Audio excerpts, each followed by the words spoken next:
He's a contributor to CIS benchmarks for AIS. He has also spoken at conferences like ClubHack 2010 and Hackfest 11. Nikhil's talk is titled, Mere Paas Teensy Hai.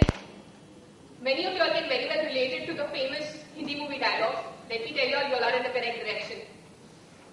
Nikhil's talk focuses on the usage of Teensy for penetration testing. Over to you, Nikhil. I'm Nikhil Mittal, and we'll be talking about my presentation called Mere Paas Teensy Hai, or Compromising a Highly Secure Environment Part 2. Some of you might have attended my talk last year too, so it's a sort of continuation talk. So, was something about me. I'm a hacker. I go by handle Samrat the Show. On Twitter, you can find me as Nikhil_MITT. I'm a penetration tester with PwC India. I'm generally interested in offensive information security, new attack vectors, and methodologies to get into systems. I'm sorry for the sore throat. Last night the party was too heavy on me. I'm a creator of Kautilya and Marich. Kautilya is a toolkit which I'll be releasing in a conference in a couple of weeks. It is a framework or toolkit which can be used to use Teensy. This is a device more effectively in penetration tests. And Marich is sort of proof of concept bomb. It's an automated domain takeover tool which I won't be releasing. My previous talks are these, and my upcoming talks are these. So let's have an overview of the presentation. The title, via the title, current state of penetration testing, questions being raised to us during our penetration test, the answer to the questions, what's done, what we'll do, limitations, features. So by the title, this is what I told to the ClubHack team, that guys I talked about compromising a highly secure environment last year. Let's continue with the thing. And thanks to the team, they bought it and allowed me to talk this year too. And the real reason is this. Hope it plays.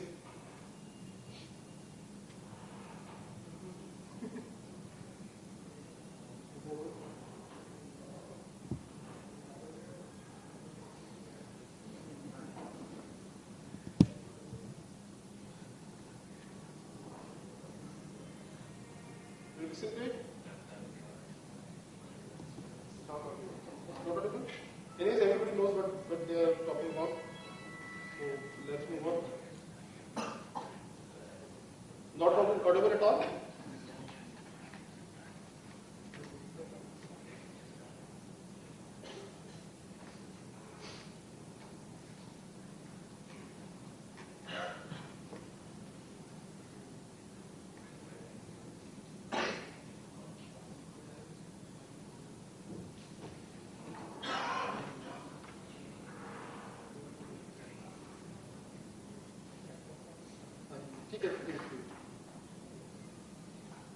So in any case, it's just, you got it, what we are talking about.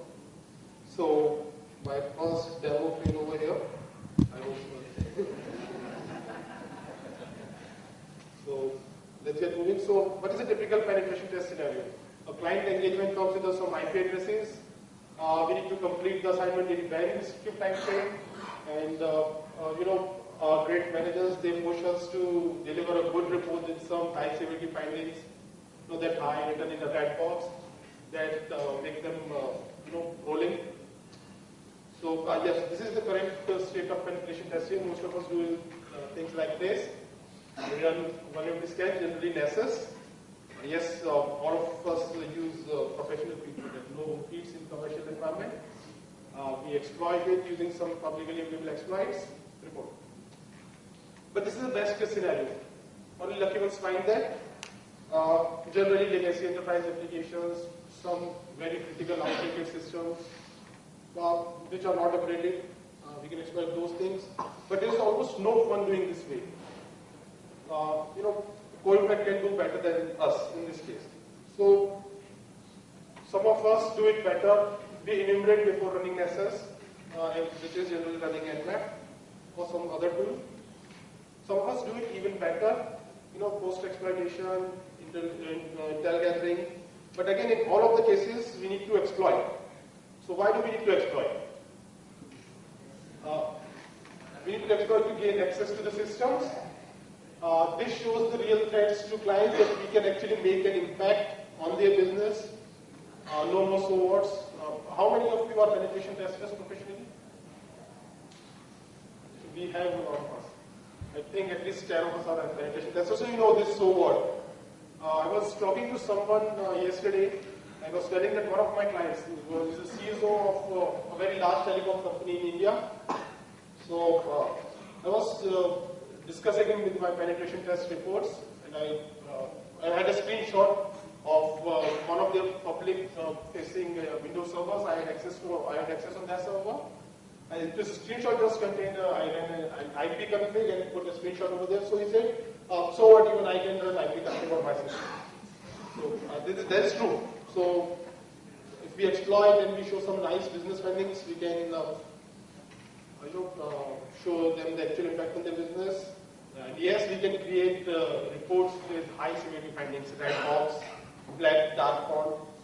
And if you guys know something else, why we need to exploit, has left some space for you. Somebody? Because we are penetration testers. Okay? So, and what do we exploit? We exploit memory corruption bugs, server side generally for internal penetration tests, or if we get any weak systems, client side for stronger or harder environments. We exploit humans, not the other way, but we exploit humans, that is social engineering. We exploit misconfigurations, design problems, for example, file uploads, these sort of things. Anything else? I've again left space for you guys. Leftover bugs, okay. Okay. Yes. Anything else? So, what are the questions being raised to us? Many times we get some vulnerabilities but can't exploit. Because no public exploits available, and if you're good enough to write your own exploits, sometimes it's even not allowed on the system because it's a production server, untouchable, very critical for the business. No matter if somebody else hacks into it, you can't penetrate it. Sometimes, yes, countermeasures are blocking it. It's hard to admit that shitty antivirus blocked us, but that is also the case sometimes. And the last one, exploit completed but no session was generated. Anybody recognizes this thing? Exploit completed but no session was generated? What is it? Exactly. When Metasploit completes the exploit but no session was generated, we hope for Metabit prompt but nothing comes up. So yes, that is the question which is asked to us at the time. That was the video all about. Next thing, hardened systems, patches in place. Again, countermeasures, blocking scans and exploit. And if you've done it for some really good organizations, sometimes security incident monitoring and blocking that is in soft team against you, sort of red teaming, do anything. Again, the same question. Sometimes it's just a bad day. Clearly exploitable system or application you are unable to exploit it. Again, the exploit completed but no session was generated thing. So, do we have any answer to these questions? In some hardened environments or for some bad days, do we have some alternatives to get into systems? Yes, we do have. Other than those things, although these things may lie into some categories which I already discussed, but some open file shares, part of misconfigurations and university, somebody wrote down their username password which has their desk, social engineering attacks, man in the middle attacks, SMB related, you can say that's type of man in the middle attack. And anything else I've left out? Okay. So yes, we do have an answer.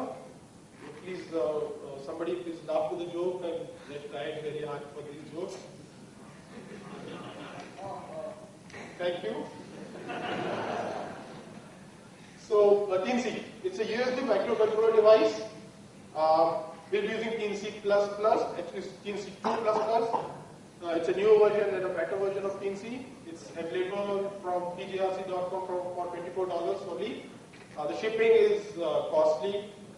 If you go for the basic shipping, which is $6, then throw it somewhere near your house. If you want it to hand it over to your hand, it will cost you around $80, I think. So ask someone who is coming back from US to get some Teensy for you. So using Teensy. For example, let's assume an internal penetration test or client-side engagement. Just find an unattended system. Unattended means it should be unlocked. Find an unattended system, insert the device. In an external penetration test, if you have money, just hide it inside some thumb drives because it's a very small device. Some USB drive, throw it into the parkings, leave it in the reception or test. Hopefully they'll plug it in. Generally, Teensy needs just a minute. For the first time, it needs a minute because the driver gets detected and loaded automatically. It needs, I think, about 30 seconds for that thing, for which any USB device needs. So, and the rest of the work is done generally in 5 seconds, 10 seconds, 2 seconds, depending on the payload. So, just a minute. You can program it according to your needs. It's a programmable keyboard actually. Whatever you will program into it, it will type for you. It's undetected, unblocked, and up to now, Teensy works great for popping shells.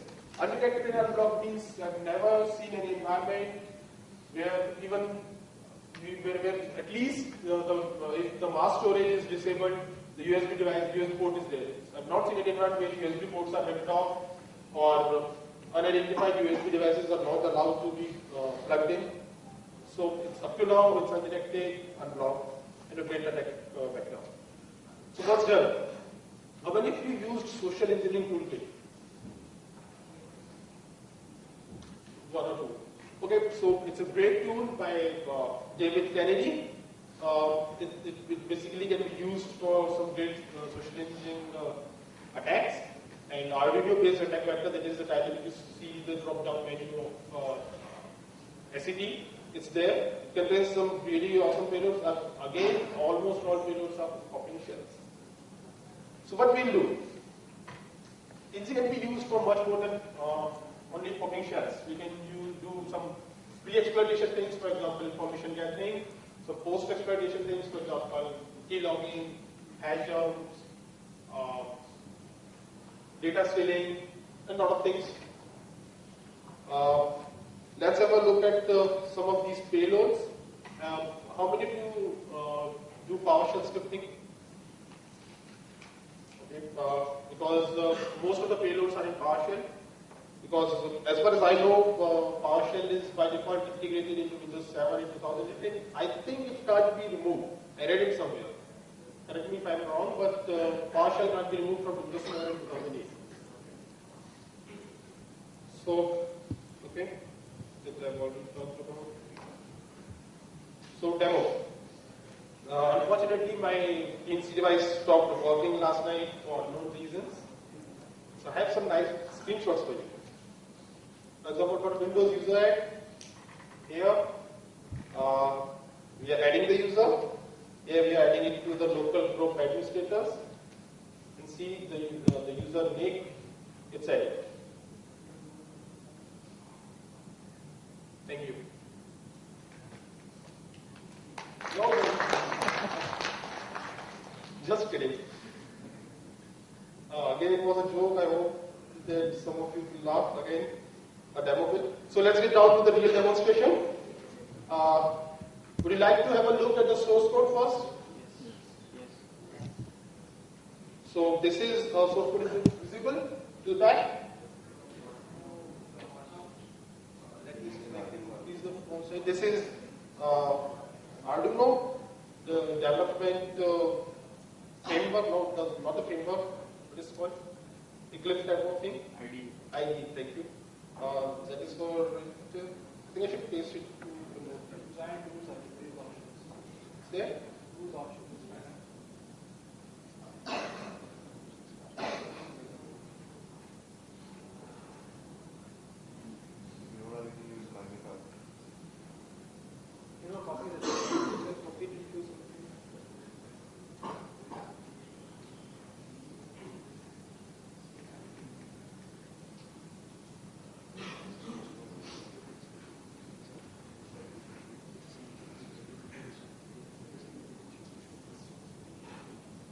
Visible?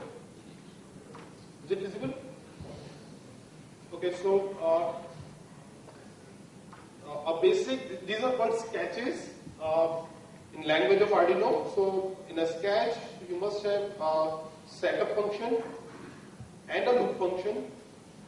So what we are doing here is in a Windows 7 environment, you need a privileged command shell to add a user, that because of the QAC thing. So we'll have a look at these things later on.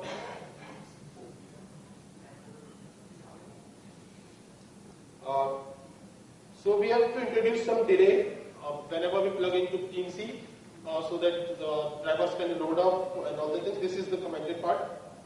So what we are doing here is we are calling the run function and passing this parameter to it, and the run is this function.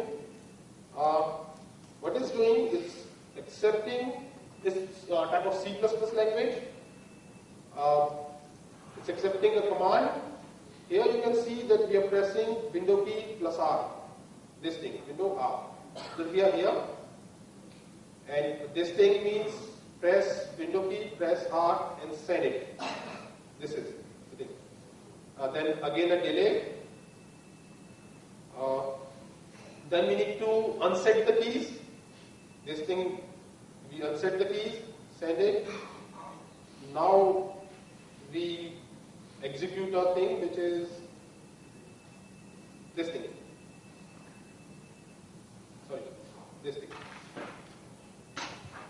And we are calling it, this verb run as enables us to call it as an administrator.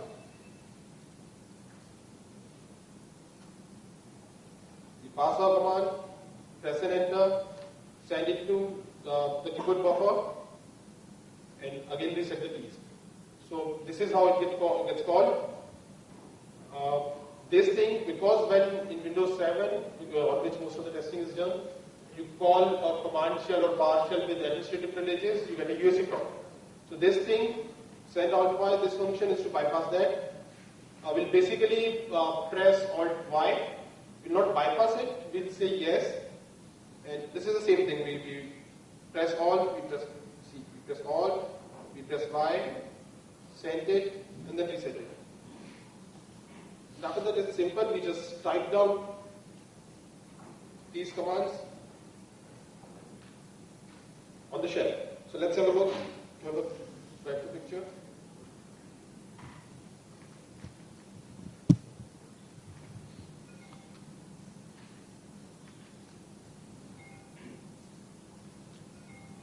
This is a Teensy loader. It is required to upload the payloads to the Teensy device. You can find a very nice walkthrough to how to start coding in Teensy at dynamic.com.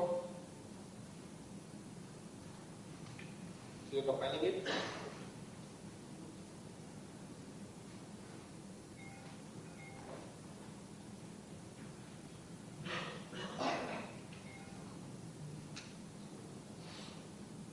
Let's try it on this Windows 7 machine.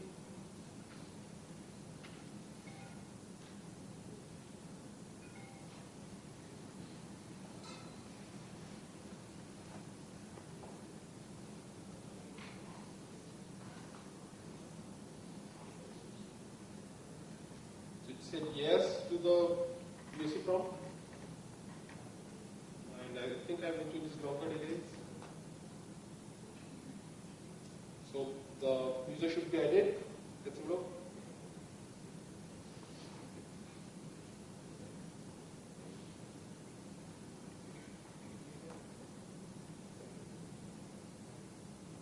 It's there. And it's a part of administrators. So one of the very basic usage of Teensy, and of course the execution depends